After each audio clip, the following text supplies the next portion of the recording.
two schoolgirls investigated after suggesting a fellow student smelled like fish. Is this really the best use of police time? Hey guys, Matt Goodwin here at GB News. Don't forget to hit like and subscribe. Now, I don't know about you, but it often feels to me as though many of the things that define who we are here in the West are continuously under attack. Our shared history, our sense of identity, our values, our ways of life. And now, as we see in some shocking events here in the UK, free speech, free expression, and individual liberty. Now, I'm going to tell you about a specific policy, a set of measures that you may not have heard about. They're called non-crime hate incidents. Now, this is something straight out of George Orwell's 1984. And the reason I want to tell you about this is because of what's just happened to a journalist here in the UK, Allison Pearson, who works at the Telegraph, and on Remembrance Sunday, a day when we usually remember our ancestors who gave their lives so that we can have these freedoms, Allison Pearson had a knock at the door, and there were two police officers who informed her that somebody had found one of her tweets a year ago, one of her tweets offensive, and that she was being investigated because of perceived hate. Now, what's going on here? Well, in the days after that case, British media, you might have seen, has been flooded with a number of other people saying they too have been investigated for what are called non-crime hate incidents, including a 9-year-old child who was investigated after calling another child at school a rude word, or two schoolgirls who were investigated after suggesting a fellow student smelled like fish. Is this really the best use of police time and resources, you might wonder? What are non-crime hate incidents, I hear you asking? Well, let's say you find what I'm saying offensive, and you perceive that it's offensive to people of a certain race, religion, gender, sexual orientation. You might pick up the telephone and call your local police station and say, I find what Matt Goodwin said was offensive.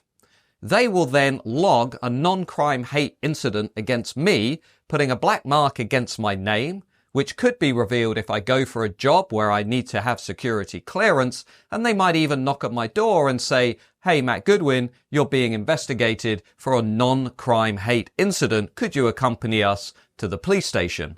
Yes, this really does happen here in Britain, the home of individual liberty, Magna Carta, and free speech. I know, it's bananas. But Matt, surely you're exaggerating the problem, I hear you say. Well, not so fast. Between 2014 and 2019, 120,000 non-crime hate incidents were reported. 120,000. Between 2019 and 2024, the Free Speech Union estimates that number doubled to 250,000 non-crime hate incidents, 250,000. At the same time as things like burglaries, shoplifting, mobile phone theft and gang violence has basically been mainstreamed and legalized in our society, or at least that's the perception of many people out there in ordinary towns up and down the country. Let me give you one example. Take Essex Police, which investigated Allison Pearson for this non-crime hate incident. It was Sunday, the 10th of November, just ahead of the big Remembrance Day services about to take place right across our country. And there, at a home in Essex, was Allison Pearson, Daily Telegraph columnist, podcaster, commentator, and I understand she was actually in her gown and slippers when plod, knock on the door. What on earth could this be all about? Well, Allison joins me right now. I've set the scene. What happened? Yes, there were two young constables by the door, and they said, one said something about a non-crime hate incident, which was a year ago, with me, a social media post a year ago. And I said, what was it about, the tweet? Give me an idea of what it said. And he said, I'm not allowed to tell you that. And then I said, who is my accuser? And he said, we're not allowed to tell you that either. But it's not the accuser, it's the victim. The victim? The victim. So, Nigel, I had a victim. And, then it was just a very, very surreal and shocking conversation. And because it was Remembrance Sunday, I drew myself up to my full 5 feet 3.5, and I said, "We're here today on a special day commemorating hundreds and thousands of young men your age who laid down their lives for the country, so it could be a free country and not live under the jackboot of tyranny. And here you are on Remembrance Sunday, coming to my house in something that I consider to be against freedom and tyrannical." And I said, "And what would those young men think of you today?" So they looked a bit. I think the poor coppers probably thought, "We've got a right one here." But well, they did. But I mean, so they knock at the door, and that's obviously slightly threatening. Not something I suppose you're particularly used to in your life. But they can't tell you what you've done. No. They can't tell you who the victim is. No. So what are they doing? Just trying to frighten you? Well, I said to them, how would I defend myself if I don't know any of the relevant details? And they looked a bit, again, a bit confused. Well, over the last 2 years, Essex Police filed 1,500 of these non-crime hate incidents, while at the same time being criticised for failing to pick up the phone and deal with non-emergency requests. This is a classic example of what I call the luxury belief class. They impose their quirky, wacky ideas on the rest of us, like non-crime hate incidents, while failing to deliver core public services at the same time, like keeping people safe. Because in the world of the elite class, tackling hate, which is broadly defined and becomes so vague it's almost meaningless, that's more important to these people than actually tackling and solving crime. Now, you might be thinking that this is just about these non-crime hate incidents, but I'm here to tell you otherwise. This is actually a symbol of a much broader attack on free speech here in Britain. It's an attack that is coordinated, it's an attack that is growing, and it's an attack that threatens the very foundations of our civilization. Because it's not just the rise of these non-crime hate incidents that are suffocating free speech and the public square here in this country. It's also what we've seen since the immigration protests here in Britain in the summer, in the aftermath of those Southport murders, where little girls were murdered at a Taylor Swift dance class. In the aftermath of those atrocities, we saw many people in this country rounded up and thrown into jail based on views they shared on social media in their own home.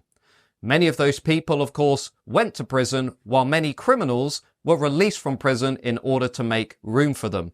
A situation many people found absolutely outrageous.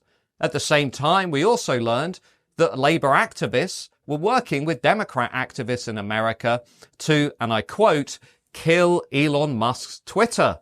We discovered there was a transatlantic plot to try and shut down social media that radical left progressives find to be difficult or challenging their views. In the same way that they like to pile pressure on new television channels like us here at GB News in order to try and shut down the public square and get rid of people who hold views that they disagree with. This is the very opposite of what free speech and free expression should really be all about.